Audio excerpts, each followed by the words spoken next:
Mas agora é hora de falar de saúde. Aproveite esse momento para tirar todas as dúvidas. Envie as perguntas que a gente vai responder ao vivo. A ideia, e eu acho que a conscientização é muito séria e muito importante. Não só para as pessoas, como eu falei há pouco, que já têm o diabetes, que já têm a doença, mas a gente vai entender que ao longo da vida, muita gente pode adquirir. Então a gente tem que estar consciente, porque a prevenção é sempre o melhor remédio, né? E a gente convidou mais uma vez a endocrinologista, doutora Ana Priscila Soggia. Tudo bem? Bem-vinda.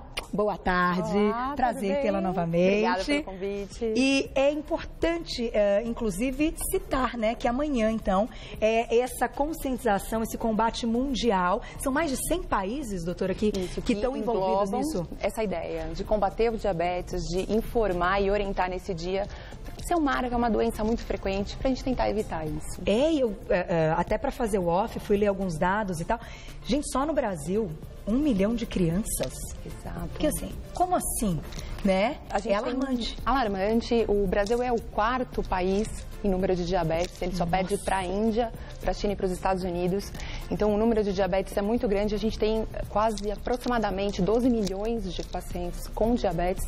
Esse número só tende a aumentar nos próximos anos, tá, Carol? E você, como endócrina, você pode dizer que aquele pré-diabético também tem aumentado muito o número desses pacientes pré-diabéticos? Com certeza, Carol, por 2 motivos. Uma, porque cada vez mais as pessoas procuram por saúde, vão ao médico, fazem um check-up e querem ser saudáveis. Isso é muito bom. Então, essa busca ativa do paciente pelo serviço médico e para entender o que está acontecendo com ele é ótimo. E, ao mesmo tempo que a gente aumenta o diagnóstico, a gente também está aumentando realmente a frequência. A gente sabe que o diabetes 2, tipo 2, que é o mais frequente, tem uma relação muito grande com a questão da gordura abdominal, com o excesso de peso. Com o aumento desse problema, que é um problema de saúde pública, também aumentou muito os índices de diabetes. Olha só, então... É como a gente disse, tem que prevenir, né, doutora? Tem que prevenir. Claro, quem já tem a doença, a gente vai falar aqui das formas de controle, vamos fazer alguns testes aqui ao vivo. A doutora trouxe o aparelhinho vou fazer em mim, inclusive, pra vocês verem que não tem problema nenhum, não dói absolutamente nada. Trouxe insulina pra gente mostrar, né, até para alguns que receberam o diagnóstico há pouco tempo e ficam sempre, né, com uma certa ansiedade quando recebem aí o diagnóstico. É até pra gente tirar tudo isso e poder resolver todas as dúvidas. Mas antes, vamos fazer já uma perguntinha do público que já chegou pra gente. Olha lá. Quem escreveu pra gente? Que linda, Joyce, beijo pra você. Minha mãe tem diabetes tipo 2 e faz uso de insulina. Tem alguma dica pra manter controlada? Antes de responder a perguntinha da Joyce, porque essa perguntinha da Joyce, ela vai entrar num momento da nossa pauta quando a gente for falar da insulina, né, doutora? Sim. Vamos retomar e explicar um pouquinho o que é a doença? Perfeito. A gente tem um vídeo, né, que ilustra aí o que acontece. Pare quando quiser as imagens. Por favor, vamos lá, Carol. Então, o que a gente sabe, a gente escuta, a gente sabe que o diabetes, ele é quando esses níveis de glicose, de açúcar no sangue estão elevados. Esse vídeo mostra pra gente quando a gente tem essa alimentação, essa digestão. Então, esse alimento que entra pela boca, vai até o nosso estômago, ele é quebrado em pequenas partículas que são absorvidas e levadas para o sangue. Então, esses pontinhos azuis que a gente está vendo aqui na circulação é a glicose, é o carboidrato, é o açúcar e que é uma fonte de energia importantíssima para o nosso corpo. A gente precisa dele para fazer as nossas funções vitais. Então, a gente vê nesse vídeo esse açúcar indo para todas as células do corpo, que é o que acontece com o mecanismo normal. E para que ele possa entrar dentro da célula e ela ter energia para funcionar, a gente precisa da insulina. Aqui aquela imagem e esses pontinhos amarelos que estão caindo no sangue é o pâncreas que produziu insulina. Essa insulina é levada para a corrente sanguínea e chega nas células. Tá. Ela se liga num canalzinho como se fosse uma chave numa fechadura. Olha, dá para ver bem, e ela né? ativa esse próximo canal, que é por onde a glicose vai entrar dentro da célula. Perfeito. Então, ela precisa entrar de qualquer forma. Então, nós precisamos de glicose, nós precisamos de insulina. E a gente precisa que elas estejam em equilíbrio. Eu tenho uma quantidade boa de insulina para colocar essa glicose dentro da célula e a minha célula tem energia para ficar viva. Se a gente tiver muita glicose e insulina insuficiente, exatamente, aí a gente tem o problema. Diabetes. Na verdade, a gente tem vários tipos de diabetes. Tá. Inúmeros, mais de 50, 100, mas a gente classifica mais em tipo 1 e tipo 2. Tá. Ah, é mais de 50? Muitos tipos. Então, tem pacientes que têm um tipo 1, que é quando a gente não tem mais pâncreas por uma destruição pancreática, porque fez uma cirurgia. Outros porque teve uma destruição por causa do sistema imune. Mas, de qualquer maneira, eu tenho pacientes que não têm mais pâncreas funcionando. Então, eles não conseguem produzir insulina. E para esses pacientes, é necessário o uso de insulina como forma de tratamento. Tá. E pacientes que, na verdade, têm um pâncreas ótimo, mas por um mecanismo genético, excesso de peso, predisposição, aquela quantidade de insulina não é suficiente para pôr essa glicose dentro da célula. E aí a glicose sobe no sangue e é quando a pessoa se torna diabética.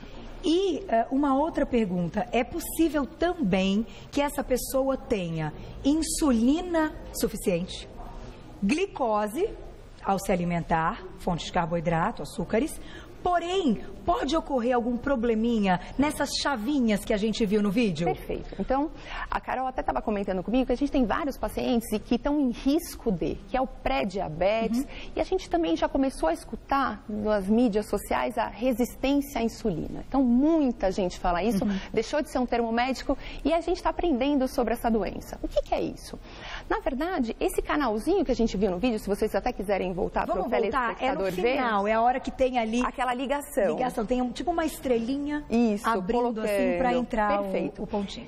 O que acontece? Existe a insulina, ela se liga no canal, mas por mediadores inflamatórios, ela não consegue dar a ação dela. Então ela ligou, é como se eu colocasse a chave numa fechadura errada.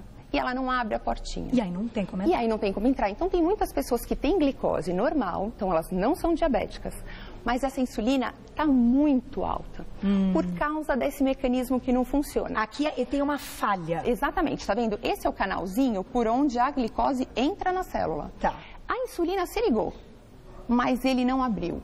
Por que ele não abriu? Por diversos motivos, por causa do excesso de peso, por uma questão genética. Então, esse paciente, ele está fazendo com que o pâncreas dele esteja trabalhando muito. E tem uma hora que o pâncreas não consegue trabalhar tanto. E aí ele se torna diabético. Entendi. Ele fica um período como pré-diabético. Aquilo acontecendo. E claro, ele tem que continuar se alimentando. E às vezes pode extrapolar um pouco ou não, mas aquele quadro já está instalado. Ele tem uma predisposição, Carol. Tá. E é muito importante essa fase, porque ela é reversível. É aí que é reversível. Tem várias fases que são reversíveis, Carol. Tá. Mas essa é a melhor, porque ele não se tornou diabético, ele ainda tem um pâncreas que está funcionando. O que a gente precisa tirar? Isso que está fazendo a insulina não funcionar tão bem. E tá? o que seria, doutora? O que fazer, então, para esses pacientes que estão aí nesse problema? Prevenção. Então, hoje a gente está muito nesse foco da prevenção ao invés do tratamento. Como prevenir? A gente sabe que tem causas genéticas, a gente não consegue mudar a nossa genética. Mas se a gente sabe que a obesidade abdominal, alguns fatores de risco, alimentos, falta de exercício, pioram essa resistência, essa vida mais saudável que você estava falando é fundamental e é simples, Carol. Não seja simples, pôr em prática. Não custa dinheiro, vai transformar você com uma qualidade de vida melhor e mais feliz, mas às vezes é difícil a gente começar. O primeiro passo é o mais difícil. O primeiro passo, mas ele é muito importante, porque previne e previne mesmo, Carol. Então, a maioria, o que a gente pode dizer é que a perda de peso e a prática, o início de uma prática de atividade física é essencial. Não tem outro jeito. Não tem. E, Carol, tem estudos mostrando que, assim, puxa, doutora, eu quero perder 20, 30 quilos.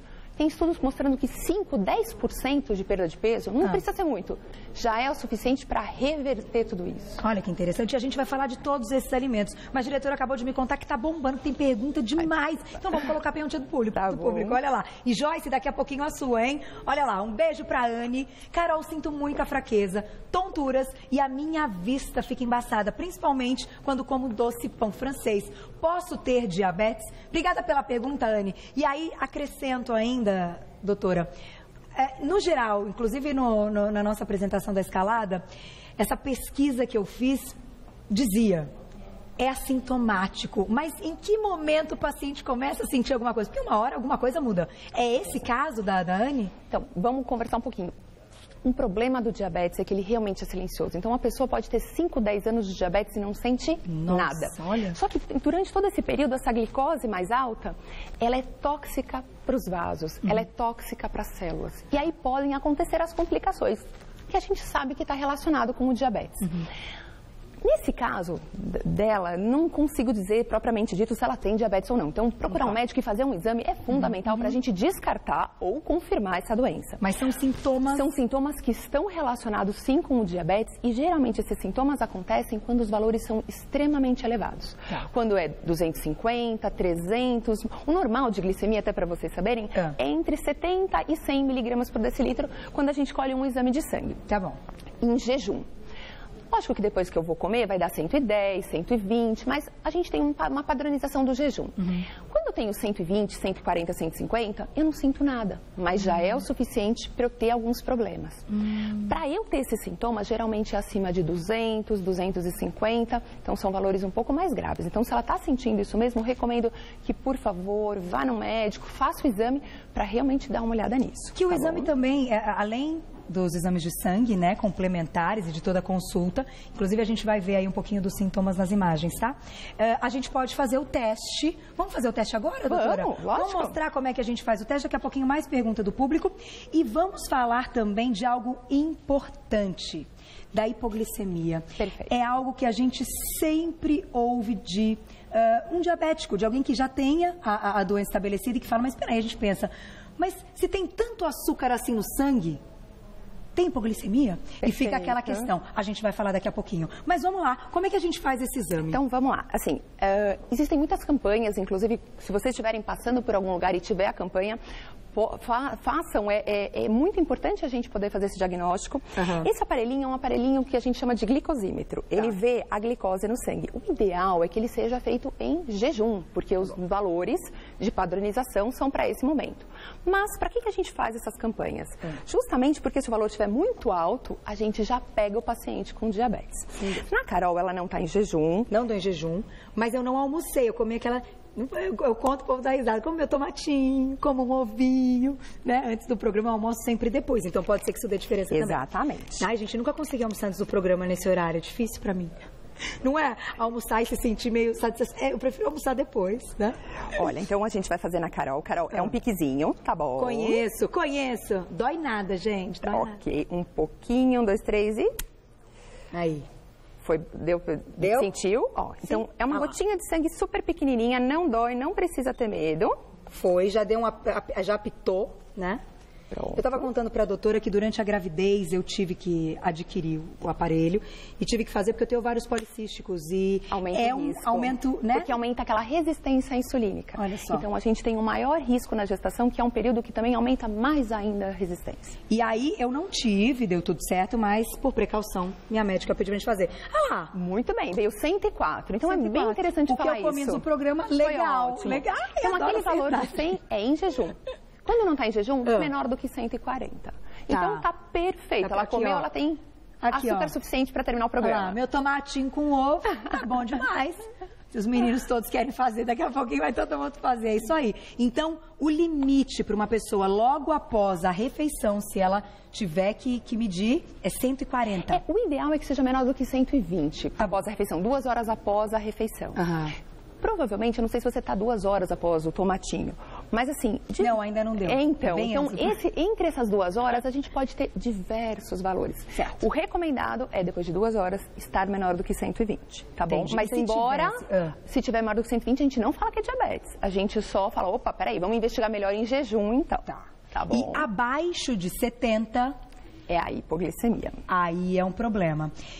Então, vamos explicar, a gente já vai retomar aqui os alimentos, mas por que, doutora, o paciente que tem diabetes, ele tem mais chance de ter hipoglicemia? Então o que é muito importante a gente colocar? O paciente diabético, geralmente, pela própria fisiologia da doença, ele não faz hipoglicemia. O que faz hipoglicemia é o remédio que ele toma. Então, porque as medicações servem para quê? Para diminuir a glicose, porque eu quero deixar a glicose normal.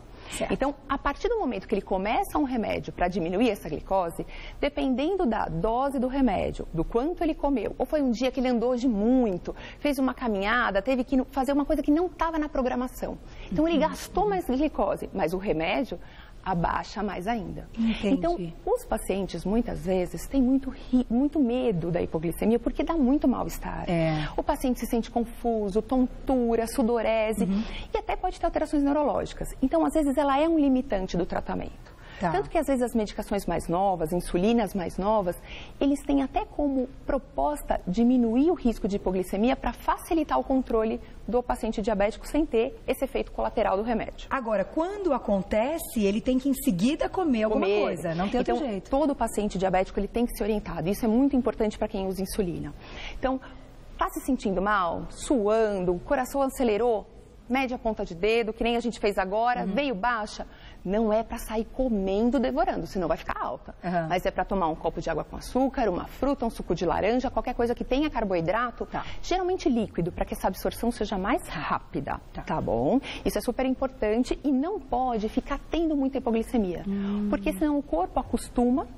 E aí ele não sente mais aquele mal-estar. E aí isso é quando fica grave, porque aí ele não percebe que ele tem. Nossa! Tá? Então, não pode. Tem que conversar com o médico, isso, caso então esteja frequente. Puxa, eu tô tendo muita hipoglicemia. Perfeito, Carol. Doutor, essa dose não tá boa. Ou eu vou ter que diminuir, eu vou ter que comer mais, ou eu vou ter que comer antes de fazer exercício. Não sei. Tem que, aí tá na dose e não só na medicação. Às vezes precisa diminuir o remédio. Metformina é princípio ativo. Isso. O princípio ativo da metformina, ele não causa hipoglicemia. Não. Tanto que é uma medicação que a gente usa em adolescentes, em crianças, em ovário policístico. Então, por exemplo, o paciente que não é diabético, mas tem resistência insulínica, usa metformina porque a proposta dela não é aumentar a insulina, é diminuir a resistência à insulina. Que são aí aquelas chavinhas que a gente viu. Exatamente. E já que a gente está falando da insulina, vamos retomar a perguntinha da Joyce. Foi a primeira pergunta que a gente colocou. Ela comentou que a mãe tem diabetes, faz o uso da insulina e ela perguntou aqui, ó.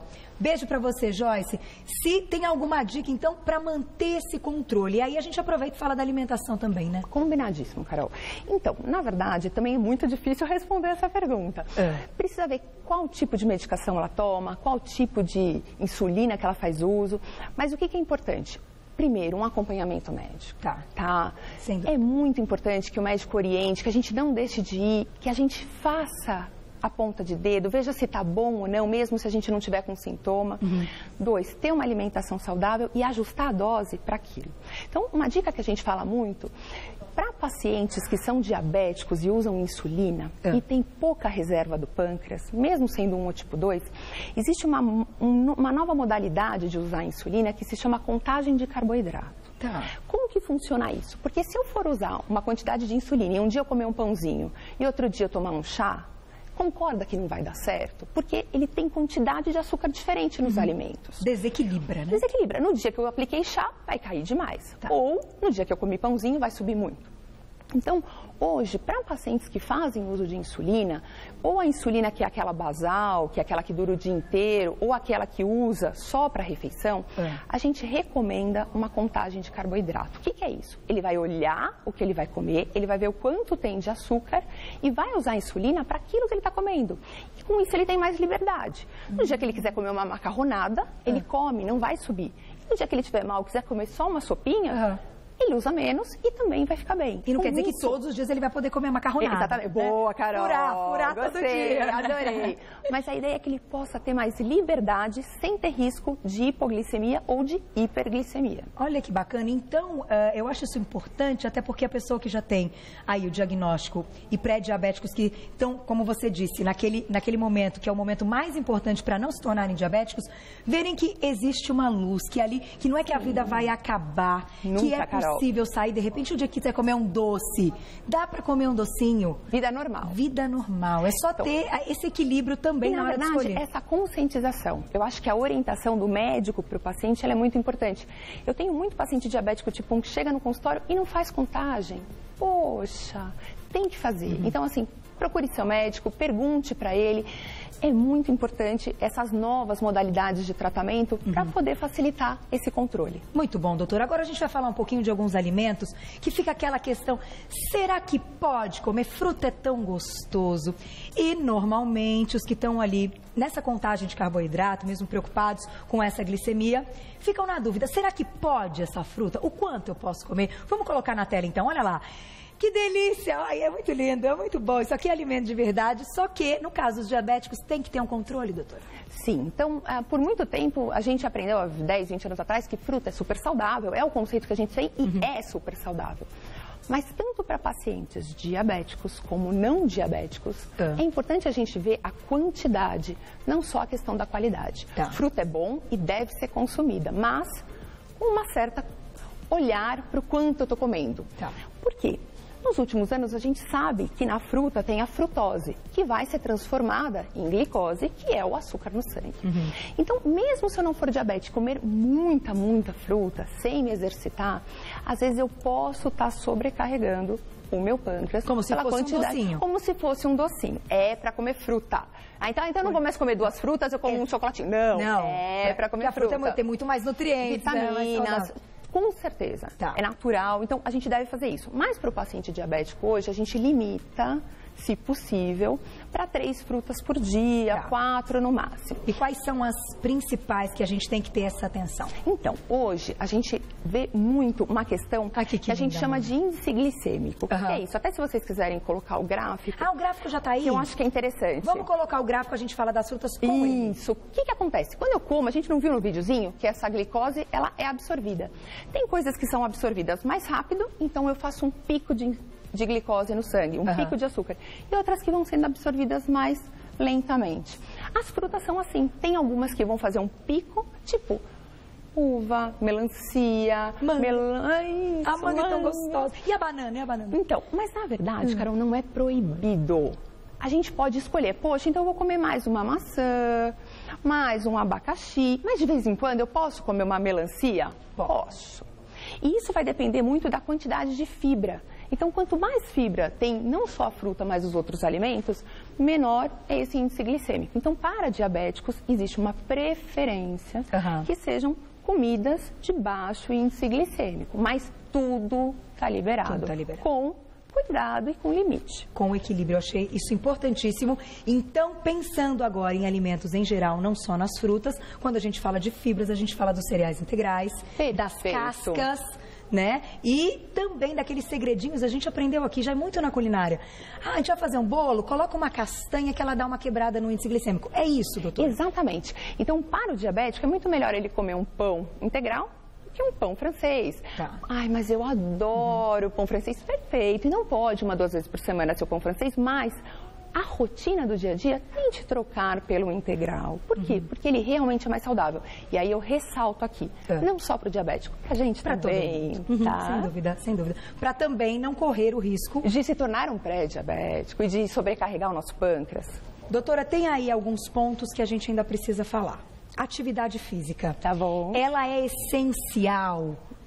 Bom, eu acredito que seja para todo mundo, mas quando a gente está falando do quadro, para os que têm já diabetes, para os que são pré-diabéticos, por que ela faz uma diferença danada? Perfeito. Então, a atividade física, ela é excelente e deve ser feita também como um complemento. Eu sei que a gente está numa rotina de vida, que é filho, é trabalho, mas esse tempo para a gente é muito importante, que seja 20, 30 minutos para você se olhar e se cuidar. O que a atividade física faz? Ela melhora aquela resistência à insulina. Só falou de resistência à insulina. Ela é a causa de todo esse problema que a gente está conversando hoje. A atividade física, tanto a aeróbica quanto a de resistência, tipo uma musculação, ela faz aquela resistência cair. Então, eu não preciso de tanta insulina, melhora os índices glicêmicos. Para o diabético, a gente recomenda realmente 3, 4 vezes por semana, pelo menos 20, 30 minutos. Uma caminhada já é excelente, Mas só ressaltando, pacientes que estão assistindo, que já fazem uso de medicação, aí falando da hipoglicemia, se forem começar a fazer uma atividade física, comer antes da atividade física para não ter perigo de ter uma hipoglicemia. E se isso acontecer, conversar com o seu médico. É verdade. Agora, pode aumentar o número, então, de receptores quando, digamos que a gente está ali se exercitando, liberamos um monte de coisa na atividade física, né? O que faz muito bem. E também pode aumentar o número desses receptores aí para abrir essas chavinhas? Exatamente. Na verdade, não é que ele aumenta os receptores, Carol. O que ele faz? Ele faz que quando a insulina se alinea no receptor, ela funciona. Entendi. Ela abre. Ela abre. Ela não precisa de várias para conseguir abrir. Ela não tem aquele problema que, tá com excesso de peso, tá com muito... Não vou abrir, vou ficar fechadinha. Exatamente. Entendi, doutora. Agora eu entendi tudo. Então, gente, atividade física é essencial mesmo. Sim, para tudo, bem-estar. E assim, quando a pessoa começa a se cuidar, pensando aí na parte de prevenção, Ela começa com a alimentação, com a atividade física, com o sono, com tudo. E para pacientes que já são diabéticos, a gente está falando tanto em prevenção, não desanimem. O diabetes tipo 1, realmente, a gente precisa de um tratamento, mas para diabetes tipo 2, a gente tem vários estudos, Carol, que com remissão do quadro, o paciente, ele deixa de ser diabético, ele controla a glicemia sem remédio. Jura? Quando ele, não para todos, por favor, lógico que a gente tem que avaliar caso a caso, claro, mas qual é o tipo. Já tem pacientes que conseguem. Com certeza. Com essas medidas, ele reverte o diabetes, ele deixa de usar medicação e controla a glicemia. Mas é todo um processo. E aqui, inclusive, você trouxe alguns tratamentos novos que podem Isso. Na verdade, hoje, a insulina, ela pode ser, por muito tempo, ela foi usada na forma de seringa e de frasquinho. É verdade, por isso que eu vi aqui, eu falei, ué, cadê a seringa e o frasquinho? A seringa e o frasquinho, às vezes, é difícil, porque eu tenho que colocar, chacoalhar, utilizar. Com essas tecnologias mais modernas, a gente tem o uso de insulinas que vem em uma caneta. Então é super fácil. Eu ponho no avental, se eu sou diabético, vou fazer as coisas, puxa, está na hora de eu usar. Eu vou lá e aplico de uma maneira muito mais prática. Nossa. Além de ser mais prático o uso da caneta, elas são insulinas que elas duram por mais tempo. Então, às vezes, uma aplicação durante o dia inteiro basta para controlar, em alguns pacientes, outros precisam, às vezes, de insulina para comida. Então, cada paciente é um tratamento. É um histórico. Mas muito interessante, olha. E é super prática, na verdade. E tem algumas insulinas que são até muito importantes. Ficar na geladeira? Como... Então, quando você não está usando, a gente pede para deixar na geladeira. Pode ficar em ar ambiente, o que a gente evita. Lugares muito quentes. Então, se eu estou com 38 graus, aí eu posso estragar a minha insulina. Se não, eu posso usar ela tranquilamente, deixar numa temperatura ambiente. Só por último, Carol, é bem interessante essas canetas porque tem pacientes que têm dificuldade visual. E aí tem um clique. E ele consegue escutar, por exemplo, ele precisa aplicar 5 unidades. Então, ele sabe que ele tem que fazer 5 cliques. Porque realmente alguns pacientes já tiveram complicação, ou idosos. Então, é uma ferramenta a mais para ajudar ele a usar a insulina. Agora, perguntinha lá do Switcher. Quem viaja para poder levar, para ter aí essa segurança... Desse jeito é melhor, então, a caneta. Não é obrigatório, por favor. O que é importante é você se tratar, seja com insulina e tal. Todas as tecnologias mais modernas vêm para acrescentar e facilitar a nossa vida. Que a outra, o vidrinho, ele não pode ficar muito tempo fora da geladeira. Tem que fazer, tem a questão da agulha, que depois para descartar é mais difícil. Então, tem que levar várias seringas. Essa não, ela é muito mais prática. Mas, independente disso, Carol, eu ressalto que o importante é o tratamento. Gente, olha, achei muito legal. Bom, ficaria aqui perguntando muito, mas eu quero ainda fazer uma última pergunta. Posso, diretor, por favor? Que essa é muito importante. Eu acho que para quem está ouvindo, quem está vivendo isso é importante. Ao longo do dia, a nossa glicemia vai mudar. É isso que a gente mostrou aqui quando a gente faz o teste. Dá para dizer qual é o horário do dia que esse pré-diabético ou diabético precisa estar mais atento? Que ela pode dar um pico maior ou que ele tem que ter mais cuidado? Eu fico pensando ali, à noite é o horário que a gente tem mais fome, que a gente fica, de repente, mais carente, fala, eu vou comer alguma coisa a mais e vai dormir. Isso influencia alguma coisa? Influencia, Carol. Eu não vou ser muito técnica, porque eu acho que a gente, além de não ter tempo também, eu acho que é difícil essa compreensão. Mas cada horário do dia, a gente precisa de uma quantidade de insulina. Então, a nossa sensibilidade a ela diminui. Isso vai depender do quê? Da característica individual de cada um, de sono, de hormônios. Geralmente, por incrível que pareça, a gente precisa de mais insulina na parte da madrugada, porque a gente produz cortisol nesse momento e às vezes a gente sobe mais nesse amanhecer. Mas tem pessoas que precisam mais à noite. Então, isso realmente, até para pacientes que usam insulina e que não tem nada de pâncreas, às vezes a gente precisa monitorizar e ver qual é o horário que ele precisa. Mas para pessoas que não são, tomar cuidado com esse horário mais da parte da manhã, de não exagerar. Exatamente. De manhã, então, ter aí, fazer um café da manhã saudável. Legal. Prestar atenção, então, nesse início do dia. Doutora, muito obrigada. Obrigada a você, Maravilhosa, Carol. excelente, super. Nossa, obrigada pelas perguntas. Eu acho que a gente respondeu aí, né, o contexto todo, acho que ficou super amplo. Quem tiver dúvidas específicas, doutora, pode entrar em contato, pode conversar com ela, doutora pode responder também pelo nosso Insta. Lembrando que amanhã é então o dia, né? Isso é mundial, é o combate ao diabetes no mundo, mais de 100 países envolvidos aí, para que a gente possa falar de coisa séria e realmente mudar o futuro do nosso país, não é verdade? Isso mesmo, E de Carol. muitos por aí agora. Eu vou passar um site para vocês de agradecimento, que é o www.clinicabiovita. O Vita tem 2 T's. clinicabiovita, tudo junto, .com.br. Hoje a gente conversou com a endocrinologista, a doutora Ana Priscila Soggia, que contou também tudo sobre diabetes, mas claro que ela volta. Vocês adoraram, né? Me adorei. Obrigada, doutora. Você, Carol. Não demore. Você é Tá maravilhosa. ótimo. Até a próxima. Obrigada. Obrigada.